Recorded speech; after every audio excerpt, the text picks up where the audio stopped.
Hello students, आप सभी का स्वागत है आपके अपने चैनल टारगेट सेमेस्टर एलयू में।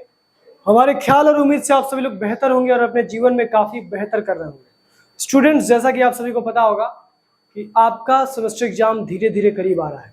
मुश्किल से 7, 8, 10 दिन बच गए आपके सेमेस्टर एग्जाम में।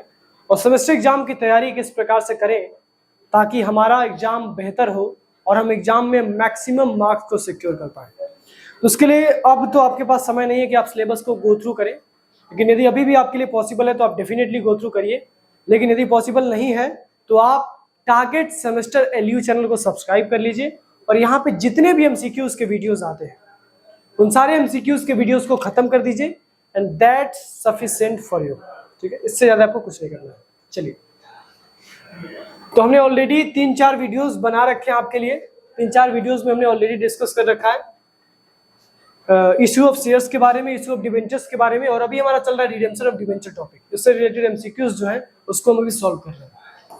तो आज के सेशन का, आज के लाइव लेक्चर का जो पहला क्वेश्चन है वो है आपका, which of the following is false with respect to debentures. इसमें से कौन सा ऐसा स्टेटमेंट है जो डिबेंचर्स के लिए गलत है। तो इसमें जो आपका डी वाला ऑप्शन है, सॉरी डी वाला नहीं, इसमें आपका ए वाला ऑप्शन है, debentures can be issued in lieu of dividends, ये ऑप्शन गलत है। ठीक है, अब आप कहेंगे कि सर सारे ऑप्शंस पढ़िए, तो बिल्कुल सारे ऑप्शंस हम पढ़ेंगे, लेकिन सबसे पहले आपको बता देते हैं कि डिबेंचर्स कभी भी डिविडेंड्स के बदले इशू नहीं किए जा सकते हैं। तो debentures can not be issued in place of dividends और in lieu of dividend. In lieu of dividend यानी के बदले, के लिए, के स्थान पे। अगला है ऑप्शन इसमें, they can be issued for cash. तो आपको पता है कि डिबेंचर्स को हम कैश के लिए भी इशू कर सकते हैं, कंसीडरेशन अदर देन कैश के लिए भी इशू कर सकते हैं, और डिबेंचर्स को एज अ कोलेटरल सिक्योरिटी भी इशू कर सकते हैं जब हम बैंक से कोई लोन लेते हैं। ठीक है, तो debenture can be issued as a collateral security, it can be issued for consideration other than cash, it can be issued for cash. ठीक है, चलिए आगे बढ़ते हैं, अगला क्वेश्चन देखते हैं। अगला क्वेश्चन है, which of the following is true with regard to 10% debentures issued at a discount of 20%। इसमें से कौन सा ऐसा स्टेटमेंट है जो सही है एक ऐसे डिबेंचर के लिए जो 20% डिस्काउंट के लिए इशू किया गया, 20% डिस्काउंट पे इशू किया गया। ऑप्शन दिए गए हैं, the face value and the carrying amount of debentures are equal. तो इसका ऑप्शन ए ही गलत है।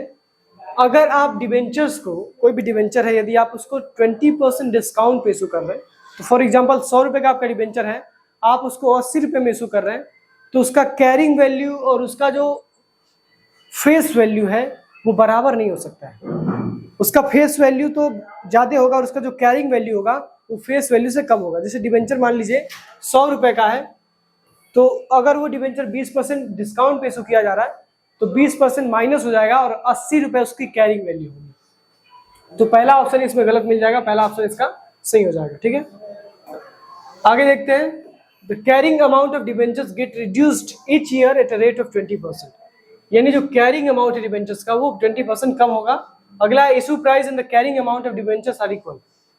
ये भी इशू प्राइस और कैरिंग अमाउंट, और तो ये तो बिल्कुल इक्वल है। इशू प्राइस मतलब जितने पे डिबेंचर को इशू किया गया, तो डिबेंचर को भाई 80 रुपये में इशू किया गया, तो 80 रुपये उसकी इशू प्राइस भी और 80 रुपये उसका कैरिंग वैल्यू भी। अगला है, at the time of redemption the debenture holder will be paid to the issue price, यानी जब डिबेंचर को रिडीम किया जाता है, रिडीम यानी रीपे किया जाता है, तो उस समय डिबेंचर होल्डर को इशू प्राइस दिया जाता है। तो ये भी बात सही है भाई।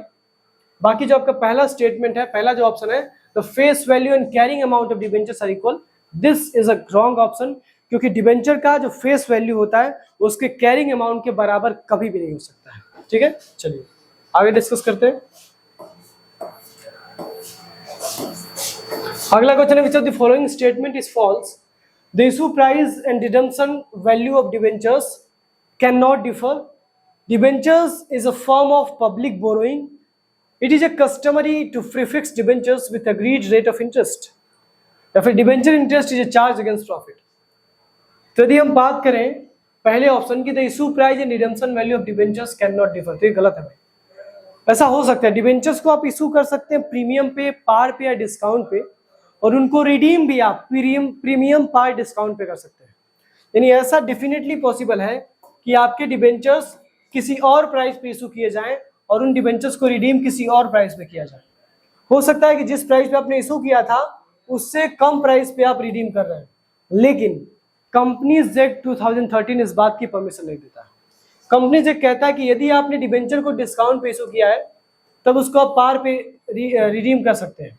अगर आपने डिबेंचर को प्रीमियम पे इशू किया है तो उसको आप पार पे रिडीम कर सकते हैं, उसको आप प्रीमियम पे रिडीम कर सकते हैं। लेकिन यदि आपने डिबेंचर को पार पे इशू किया है तो आप उसको डिस्काउंट पे रिडीम नहीं कर सकते हैं। And this is against, do you know why? Because this is against the interest of debenture holder. ये हमारे डिबेंचर होल्डर के हित के विरुद्ध होता है, इसलिए ऐसा नहीं हो सकता है। ठीक है, चलिए आगे बढ़ते हैं।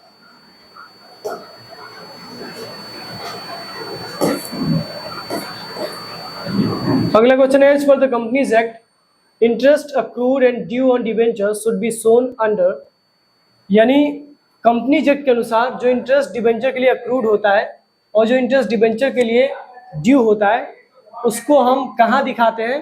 तो उसको हम दिखाते हैं डिबेंचर्स में। डिबेंचर्स में उस इंटरेस्ट को ऐड कर लिया जाता है और वहीं पे उसको दिखा दिया जाता है। ठीक है, चलिए आगे बढ़ते हैं। अगला क्वेश्चन है, which of the following statement is false? Interest on debenture is an appropriation of profit. तो पहला ऑप्शन ही गलत है। डिबेंचर का जो इंटरेस्ट होता है, हमने आपको बार बार बताया है कि डिबेंचर पे जो इंटरेस्ट दिया जाता है it is a charge against profit. अब स्टूडेंट्स, चार्ज अगेंस्ट प्रॉफिट का मतलब क्या होता है? चार्ज अगेंस्ट प्रॉफिट का मतलब ये होता है कि आपके बिजनेस में चाहे प्रॉफिट हो या लॉस हो, हर कंडीशन में आपको डिबेंचर्स पे इंटरेस्ट पे करना पड़ेगा, because interest on debenture is a charge against profit. ठीक है, चलिए आगे बढ़ते हैं।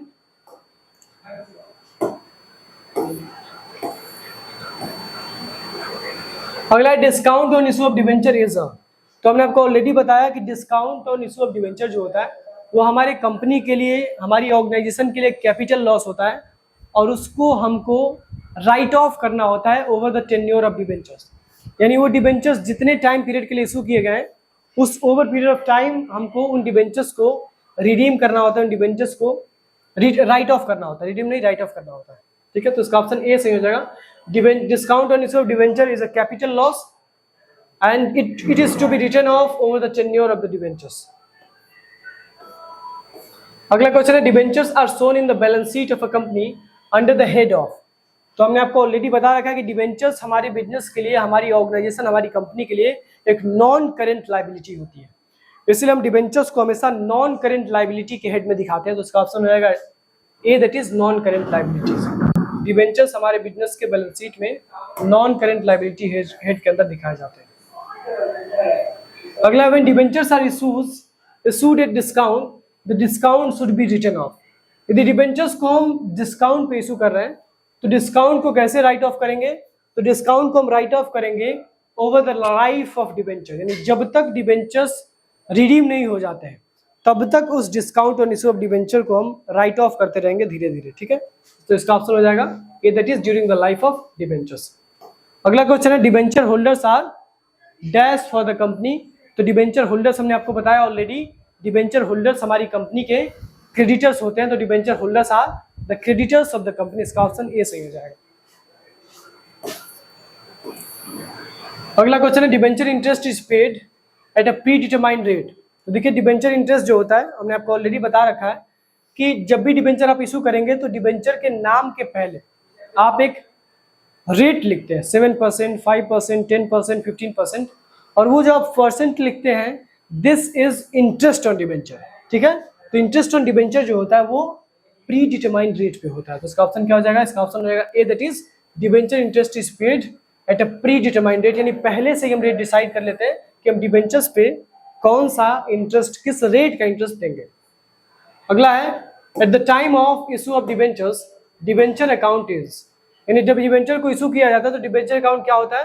तो जब डिबेंचर को इशू किया जाता है तो डिबेंचर अकाउंट जो होता है वो क्रेडिट होता है with the face value of debenture, यानी जितना उस डिबेंचर का नॉमिनल वैल्यू है, फेस वैल्यू है, एक्चुअल वैल्यू है, उससे उस डिबेंचर अकाउंट को क्रेडिट किया जाता है। तो इसका ऑप्शन क्या हो जाएगा स्टूडेंट्स? तो इसका ऑप्शन हो जाएगा A, that is credited by the face value of debentures. ठीक है, अगला है डिस्काउंट और loss on issue of debentures to be written off within और after 12 months from the date of balance sheet और after the period of operating cycle is shown as.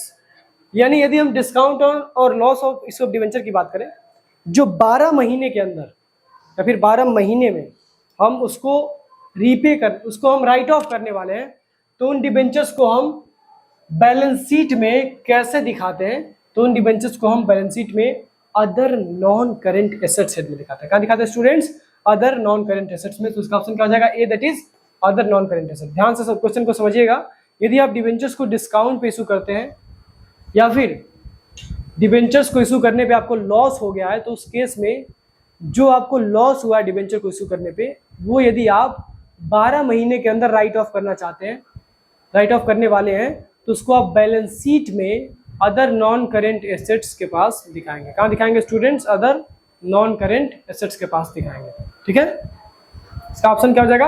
इसका option हो जाएगा A, that is other non current assets. ठीक है students, चलिए आगे बढ़ते हैं।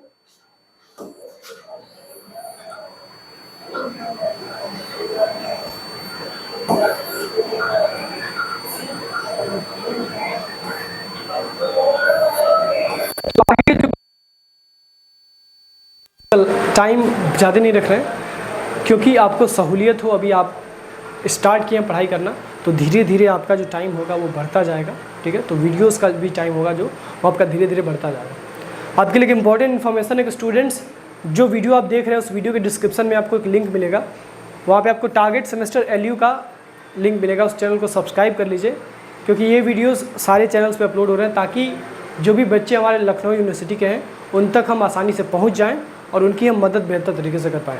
स्टूडेंट्स देखिए, अगर आप सेमेस्टर एग्ज़ाम की तैयारी बेहतरीन तरीके से करना चाहते हैं, स्पेशली मैं यदि बीकॉम की बात करूं या फिर हम बीए बीएससी सारे सब्जेक्ट की बात करें, तो उसके लिए सबसे बेहतरीन चैनल है आपका target semester Lucknow university, target semester LU.